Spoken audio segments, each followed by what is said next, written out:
We ask all listeners to gamble responsibly. All odds and tips mentioned in this podcast are personal opinions and used in reference to the Kindred brands.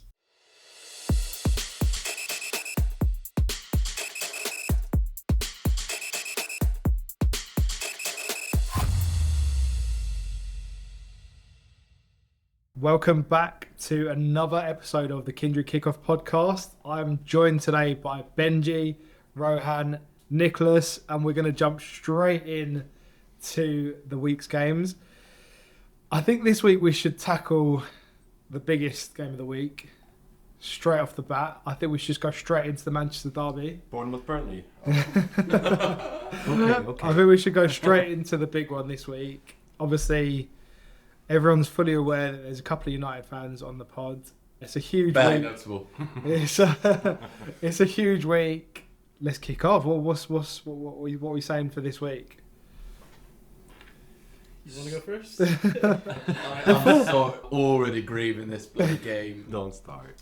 Honestly, Man City, big favourites. I cannot see Man United having a sniff of this. I think City, how they looked the first half against Brighton as well, I think they looked brilliant. And I think this is a restart for them. I think Haaland is going to have an absolute field day against a weakened Man United defence. I think there's going to be goals, and I think Dalot is going to get carded. So I don't want to speak too much about the match. My bet for this one is City to win over 2.5 goals and Dalot to get a card at 5.60. It's heartburn all over the shop for me. I mean, just to throw my 2 pence worth in here, it's a big if United were to win, then they'd only be 3 points behind Man City, which I find astonishing. Yeah, true. Yeah, that is mad, right? When you look at narratives about the two teams, when you look at how the two teams are positioned, and as Rohan says, the narratives behind the two teams, it's shocking that we could potentially be 3 points behind. But it's a huge if. I can't see us getting 3 points. I would happily take the draw from now. So I'll jump in, Ron. Sorry. That's right. So I agree with both of your statements. I really like the narrative comment. I think at the time of this recording, United won in the Champions League. City has to travel to Switzerland. They got to play on a bit of turf tonight. Exactly. As well, so that could impact some players. That could impact some things. I also agree. Every week we say City's going to win. They haven't won every week. So United not to lose is 225 or 240, the double chance that I looked. That's not too bad. If you're brave and you say that anything can happen, United is 5.25 times the money at home. Oof. This is quite high. Like that is insane. That is Burnley high. You know what I mean? When like, you think of it, when you tell me they're 3 points away in case of like 6 points away. Yeah. At home, like derby, you always, But sometimes this is how derby teams. You win the derby and you lose all the other games, but you won the derby. So United, they do tend to turn up for this game. I think last year they won. We did win, so we won 2-1. I mean, I don't really see it. I think it's pretty obvious. I watched United. I didn't actually watch the game yesterday. I watched the game against Sheffield United last Saturday night, and they were terrible. Especially the first half hour. Yeah, if it was a team that had a bit more quality, I think they could have been down 2-3 goals pretty quick. Yeah. And obviously, it sounds like Reguilon might come back. That defence, I think, is still. It's still weak, very weak, and then in midfield in like protecting them, they're not really protecting them that much. I think they've moved Bruno kind of back to a deeper role on Saturday, and that's not really his game. Yeah. Actually, the bets that I kind of marked out went along with Niklas's. I actually had City to win over 2.5 goals, Dalot card, and Doku shot on target is 10.5. Doku, I think, there's some value there. Shot on target just for him alone is 2.88. They do tend to, like, when he plays, assuming he starts, they seem to want to get the ball out to him quite a lot early and let him take on the other team's fullback. So getting in the 1v1. Yeah. And I think as opposed to Brighton during the weekend where Milner on the right back got support from the midfield, I don't see that happening for Man United. I think Dalot would be isolated and he's quite rash. To be fair, Anthony does run back quite a bit. It's just, I mean, this is one of them games where you would have hoped to have Bissaka and Shaw fit. But I mean, obviously we can't moan about the injuries. I guess it's a clean sweep. I think we're all predicting a City win. Hopefully I'll come back next week with a beaming smile on my face, rubbing it into everyone.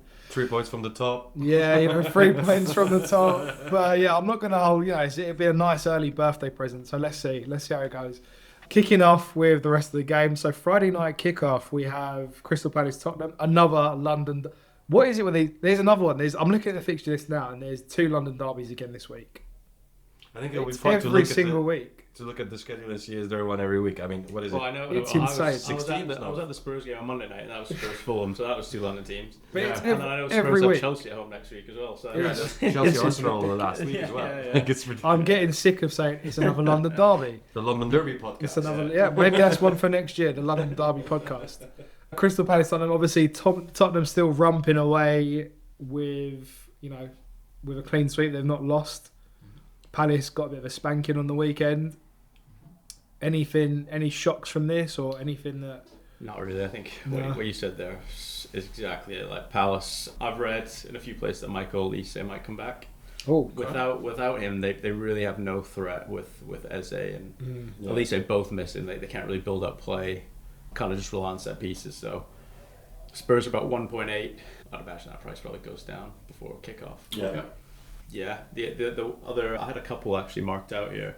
Spurs shots, I think there's some value there. If the over 13.5 shots for Tottenham is 1.75, over 14.5 is just above evens. They've been taking about 17 shots per game. That's insane. So yeah, I think there's a chance that they kind of dominate possession.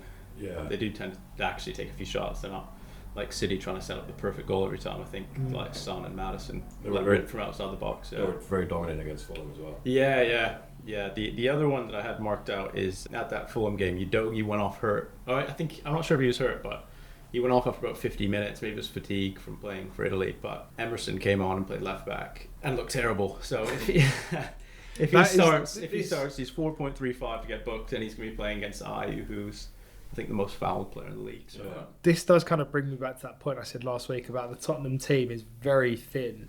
So they're great at the moment. I'd just like to see how they deal with a couple of setbacks. It'll be interesting as well. Like obviously, it won't really affect them this year. They're not playing in Europe, but if you watch that Fulham game until the very end, I guess the manager demands they press really high and they're really intense. So when they have more games, like around Christmas, where there's a few games 3 games in a week, I'm not sure how their legs will kind of last. Fun fact: I think he is I'm not sure exactly what the label of the stats was, but he is the first Premier League manager to make the record on his 9 first games in terms of points. Yeah, 24, while Pep and someone else had 23. Yeah. Mm-hmm. So it is a good start. But it is also, as you said, is it overachieving and what could threaten it? Like, can you sustain it? Yeah, you can only go down. They can only go down from here. But it won't be this week. That mentality of the Spurs, he hasn't shaken that off in a month. I'm just saying, I'm not putting a down on it. I like the bloke, but Harry Kane, no, I'm joking. How much he feel? He's gone to Leverkusen, Munich, and Leverkusen are on the top of the league. And he's left Spurs and they're top of the league. So maybe it's a curse. He's already missed out on a bit of silverware this year. So we will see. Next game is the second London derby, Chelsea-Brentford. Chelsea at home. Chelsea starting to pick up a little bit of form. Moodrake alerts. Moodrake alerts. Did he mean it? No. Did he mean it? It doesn't matter. I mean, he's saying no, it doesn't. I scored a goal. I scored a goal I had secondary school. Of course I said I meant it. Chelsea should win this. I think at home. A few times a month ago saying they're not going to be shit forever. It's going to have to work. Yeah. So if you want to get on the Moodrake train, choo-choo, Chelsea to win and Moodrake to score is 6. It's not really high, but then again, will he score? I feel like he scored with an international. He did. He scored a screamer. Yeah, he scored with Chelsea. The issue is because there's so many players in those positions. He subbed them at halftime a couple times. Yeah. They're all young players as well. Yeah. But he also said some positive stuff about Moodrake, saying off the pitch psychologically it was better, more integrated, more.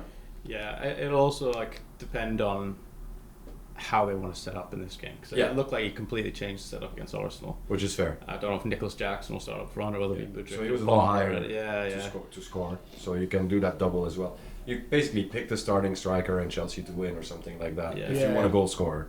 I think both teams will score here as well. I think they're not looking. They considered that. It's mistakes. They have some mistakes in them at the back, I think. Yeah, and I think Thiago Silva is not very young.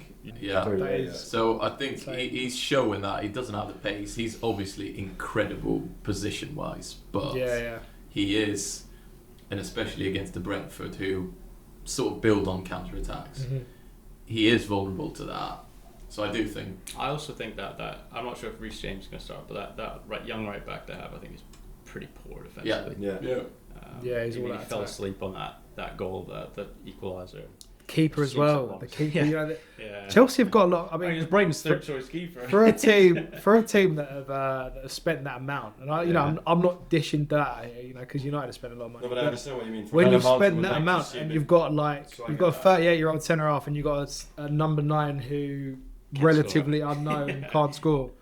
So I mean, I don't want to make this a Chelsea United podcast, but sorry, go ahead. I was going to say, I think Palmer has looked decent, and he takes pens. I think for him to score a goal is 310. Yeah, I think that's value. Will Sterling let him take the pen? He's taken 2, scored 2 now. I think he's got a claim to them. I like the bottle to just be like, give me the ball, and score. Yeah. If he didn't score, then my mindset. Then it's dangerous. And also, just a favourite. Call that here. Cucurella to be carded. 4-4-8. I don't want to talk about cards.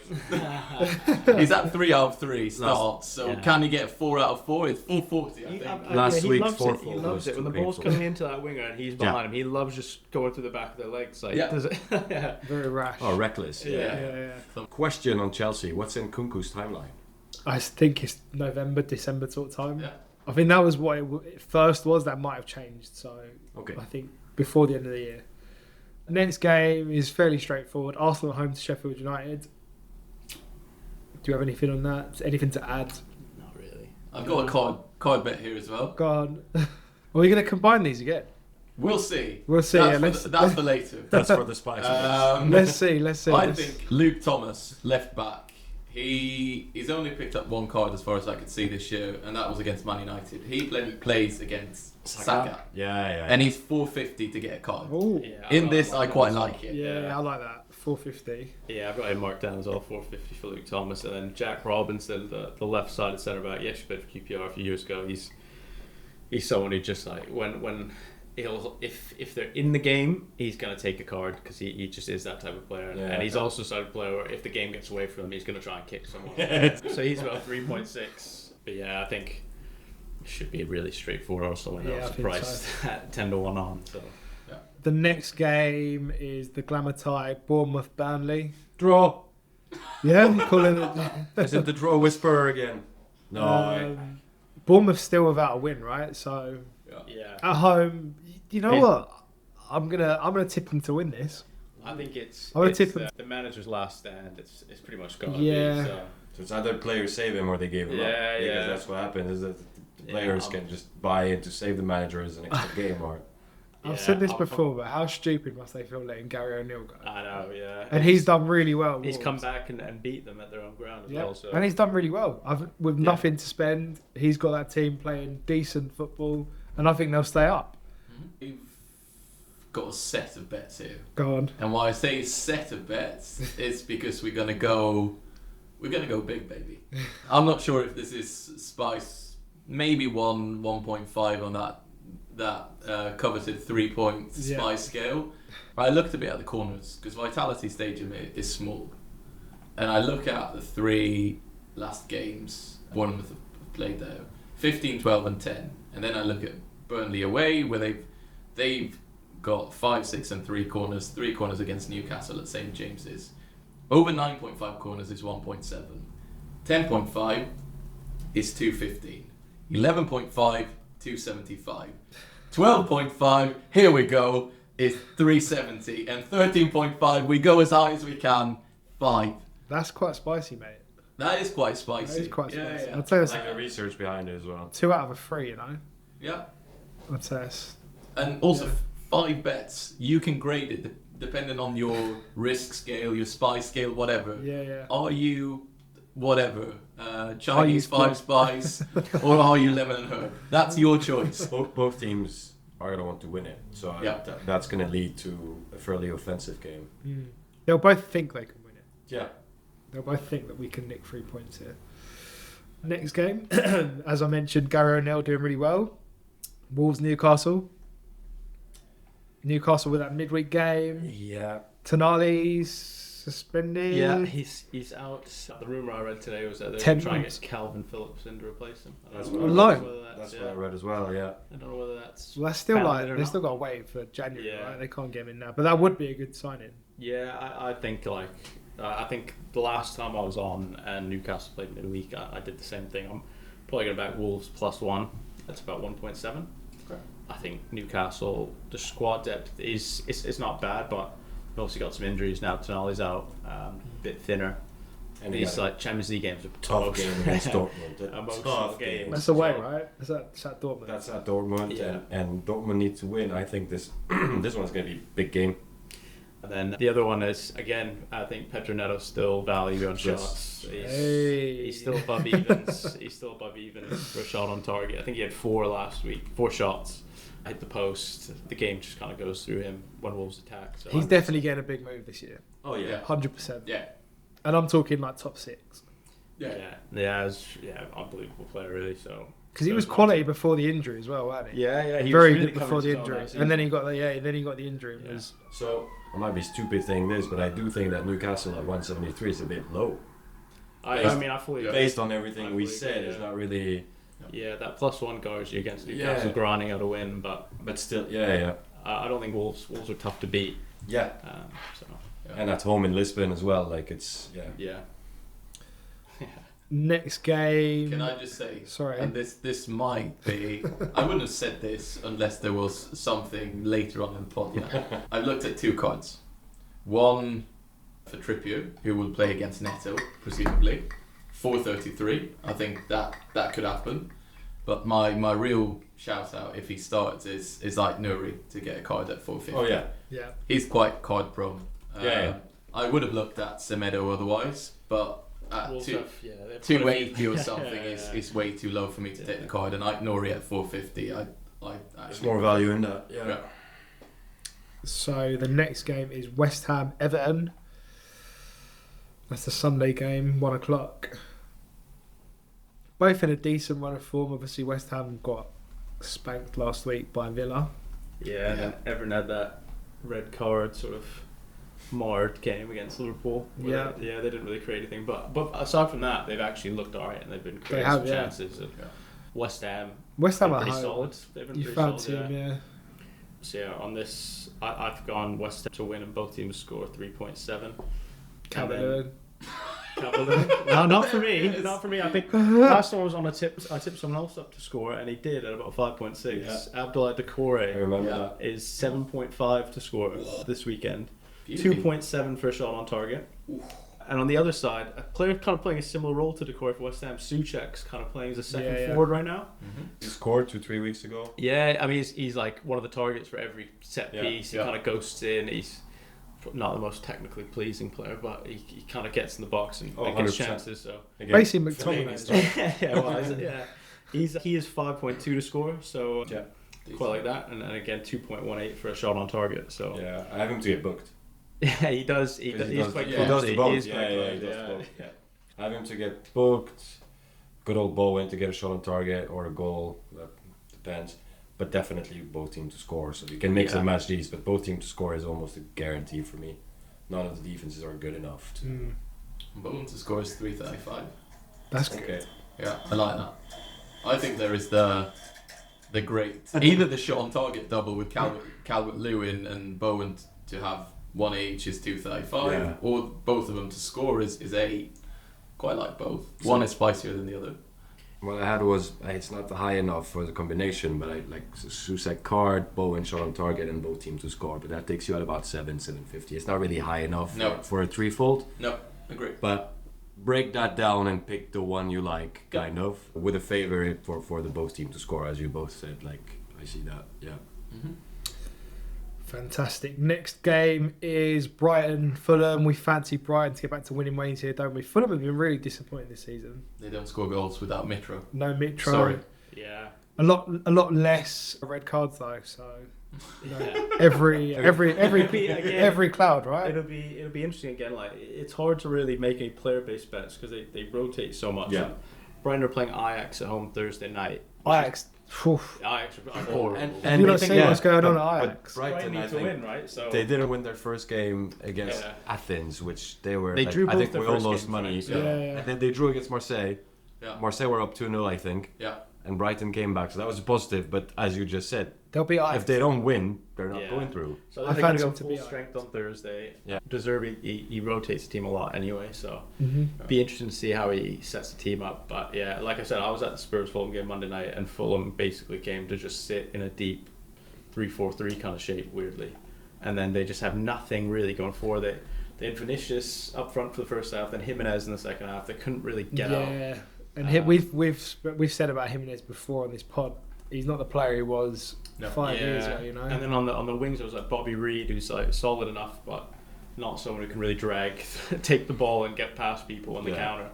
So yeah, I mean, I don't know. I guess it'll depend on how Brighton set up their team, but Brighton -1 is 1.84, and Brighton to score 3 or more goals is 2.38. I think if they play their strongest team, Fulham will be penned in, won't be able to get out, and I fancy Brighton to score. You know what? Just looking at the table now, and I know that we've mentioned. I know Where you do was, you put Fulham? well, the thing is, I'm just looking at they're above Brentford, which I'm surprised by. Yeah. But obviously, like we said, Man United could only be 3 points from City this week, so let's not read into the table too much. But I was surprised. I thought they'd be a bit further down. The thing is, I'm They've looking had at a it as few well. games, right? They've had Luton at home. And the bottom teams, no, but also the bottom teams are so down that even if you're having a low average, sorry for my language, shit season, you're still going to be above Luton and these guys. I mean, props to Luton for last week though. Luton's out the relegation because I thought that was done. I thought that was done and dusted when they were 2-0 down. Fulham, they've beaten Luton and Sheffield United. They kind of scraped by Sheffield United. I don't know if you guys saw that one. Yeah. The own goal off the back of the keeper's head. And then at Everton they got dominated and then they scored like the very out of nowhere. So they've got some results, but I think they've been pretty poor. To win 2-0. 2.95. Just throwing it out there. Yeah, I think that's fair. Like really, like Fulham, just I don't see how they're going to create many chances. No, neither do I. No, you're going to need a set piece, something like that. Yeah. Speaking of plucky little Luton, they've got Aston Villa this weekend. Mighty Villa. You mean Villa, the Premier League favourites? By this podcast, what a team! It's all or nothing, but when they're on, bloody they're the pod's favourite. Yeah. Until they play United, but they're also entertaining to watch. They are. Like, which isn't like an Emery team. Yeah, when they score, like when this team scores, they keep going, keep going. So I mean, they were at 3-1 at the 88th minute this weekend. We'll keep going. Keep going. Do you boys remember the Martin O'Neill Aston Villa team? Yes. From like 2008, 2009, they had John Carroll up front, they had Ashley Young, Agbonlor, they had James Milner, Ashley Young, Gareth Barry. This team, I'm not saying they play the same or reminds me of that, but like that kind of, Villa's a nice team to watch. They're a good team to watch. I like absolutely. As you said, like kind of relentlessly attacking. Yeah. They play football. It's and cool. a bit of history with Villa as well, which I've got a lot of time for.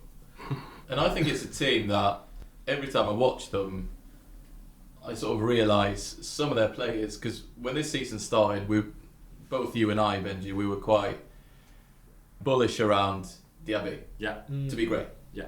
But now I watch them during the weekend. Douglas Luiz, what a player! This guy's also great. Honestly, he's great. Ollie Watkins, unbelievable striker. Bloody Lucadine. Yeah. It's like, what a team. Yeah. Solid all over it. Yeah. But if we go back to the first point, obviously we were more focused on the new signing, Diaby, and this. But I think overall we all kind of agreed that they could do something this season. Yeah. Around top 7, top 8. They're at home again. The stat they threw out last weekend on TV is they've won 11 straight home games in the league. So I didn't catch that. And I think Douglas Luiz has scored in the last 7 home games as well. Yeah. He's 290 to score, and he takes pens. I think that is. And they're at home. Incredible. So against Luton, that's decent. Yeah. To even have a shot on target is 180, and I think he had 3 against West Ham. Yeah. 1 top corner, which Areola. He takes free kicks as well. And that was a good save from Areola. Yeah, it was a great one. He should have done better for the first goal, but hey-ho. And that's how it balances out. Yeah. Final game of the week is Liverpool Nottingham Forest. Yeah. There's not tons. Liverpool home. It's similar to Villa Luton. I just can't really see Liverpool not winning in the form they're in. Yeah, but I struggle to. Let me know what you have, because I know you got good research, but I struggle to find any value in these games. Yeah, I don't think there's much value on the Liverpool side. Spice Boy is going to tell us. Yeah. The one I've picked out is actually Anthony Elanga shot on target. He's 2.7 shot on target. I think like it. His stats, he's shooting about 3 times per. He's getting about 3 shots off per 90 minutes, and that's going to be about your only chance against Liverpool. He's going to get the ball in the counter. That suits his game as well. He's not really someone who plays against deep blocks and kind of breaks down people, but I could see him maybe getting it on the counter. Liverpool still are open at the back, but yeah, I think especially if they put their first choice front three together, like Darwin starts, cause a bit of chaos, and then. Sorry about that. Siri disagrees. Disagrees. I think if they play that Diaz, Darwin, and Salah up front, their midfield look better as well. Like Gravenberch's guys look quite good this week, so I can't really see them not winning at home in this game. Yeah, and one would argue minus 1.5 or something like that. Yeah. Louis had been on the podcast. He would probably be pushing some Asian handicaps. 3.5. He would have. I both Nunes just scored 3 times. Yeah. All right, come on. Bring the spice rack. Okay, now it's not that spicy, but I do think that Tsimikas, left back, he's a rash player. And I think he, as you said about the Sheffield United player, is someone who he just wants to kick people. And he'll be playing instead of Robertson. I also think he's going to be prone to agitating the ref by taking a long time for throw-ins and stuff. Oh, look at you. Yeah. He's 4 times to be booked. But my pick for the game is Sangare in Forest, 420. He's been booked 3 out of the 4 latest games, or 3 out of the 4 last games he's played. I quite like that. Yeah. I mean, Dean was booked 50% of the games he played. Yeah, 75% is higher than 50%. Yeah, that's decent. I think, especially like he's in centre midfield, and Liverpool have quite a few players trying to carry the ball in centre midfield, like Shabazz and Gravenberch. So that's where you're gonna get past, trip a guy, which you stop a counter. Yeah. So we're going to try this again. The super mega spice hits. The spice of all spices. Have you combined them, yeah? This is why I have the t-shirt on, which says spicier is better. But this really needs a jingle in post-production, like the super We've put the jingle. Do you want a new jingle? No, when he gets on his spice I'll try and dig something out. Yeah, something with teary eyes, and this is verging on too spicy. Okay. Leave it with me. I've got you. Last weekend we were arguably robbed of the 4 out of 4 226 ACCA when Lucatin wasn't booked for I would say there was a time wasting a little bit that didn't deserve the card, but that got the ref to talk. Then there was a foul that the referee let play on, but you gotta remember those. And then 91st minute, some semi slap in the face of the guy. And he didn't get booked. Which the ref missed. Unbelievable things. 220 odds. Yeah. Luckily enough, I mean, I did say that take the permutations of doubles and trebles to sort of mitigate the heartburn of this. This week, I've already mentioned them, but Sangare, Dalot, Ait Nouri, and Luke Thomas. Drum roll, please. What does that equate to? 275. What was it last week? 226. Oh, so it's another record. We've got another record on it. Yeah. 275. Heard it here first. Also, find your Lucadini in this and remove him. He's on the blacklist now. Yeah, we're not relying on him again. No. Well, I mean, on that note, bombshell, whatever you want to call it, that concludes this week's fixtures. But next week we have 2 more London derbies. We have Brentford, West Ham, and then we have a really big one. We have Chelsea, Tottenham. And then the other pick of the week is Newcastle versus Arsenal. So that'll be a lot to discuss next week. So again, thank you very much for joining, boys, and obviously all the listeners, thank you very much for listening. And we will see you next week.